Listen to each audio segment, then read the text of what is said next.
Hello dan selamat datang. Korang terfikir nak tukar keycaps untuk mechanical keyboard korang, tapi tak sure keycaps boleh masuk ke tak? So hari ini saya tunjukkan macam mana nak check keycaps yang sesuai dengan keyboard anda. Pertama sekali, korang kena check jenis stem switch mechanical korang. Sebagai contoh, antara stem yang popular ialah MX Cherry Style, Romer G, Topre dan Alps. Untuk MX Cherry Style, selalunya ada pada switch macam Cherry Red, Brown, Blue, Razer Switch, Optimus Switch dan Gateran Switch. Stemnya berbentuk tambah macam ni.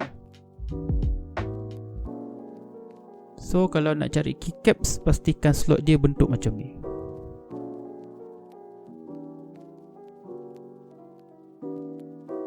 Untuk Romer G, ini adalah switch keluaran Logitech.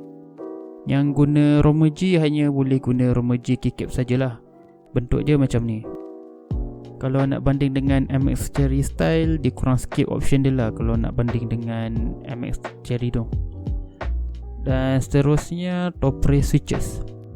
Ianya dikeluarkan oleh Japan's Topre Corporation. Ia mempunyai stem berbentuk bulat. Selalunya ada pada keyboard keluaran Topre macam HHKP. Ia ada banyak variant, tapi kalau anda guna variant sebegini di mana ianya sesuai dengan MX Cherry Style juga, anda boleh guna keycaps Cherry juga. Up switch pula merupakan switch yang paling awal digunakan dalam keyboard. Kebanyakan keyboard-keyboard lama guna switch ni. Versi yang moden juga ada, tapi tak banyak dan susah nak jumpa. Setelah tahu jenis stem switch korang, bolehlah kita cari keycaps dengan mudah. Untuk itu, mari kita buat satu contoh berdasarkan listing dari Shopee. So, sebagai contoh, kita boleh tengok keycaps ini. Lihat pada specification dia. Dia ada tulis switch compatibility ialah MX style. So, maknanya korang boleh guna keycaps ni pada switch-switch MX Cherry Style lah.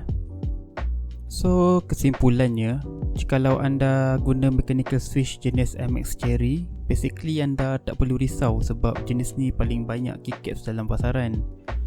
Anda kena berhati-hati kalau anda pakai brand macam Logitech, HHKP dan keyboard-keyboard lama. Cuba buka keycaps dan cek dulu sebelum beli.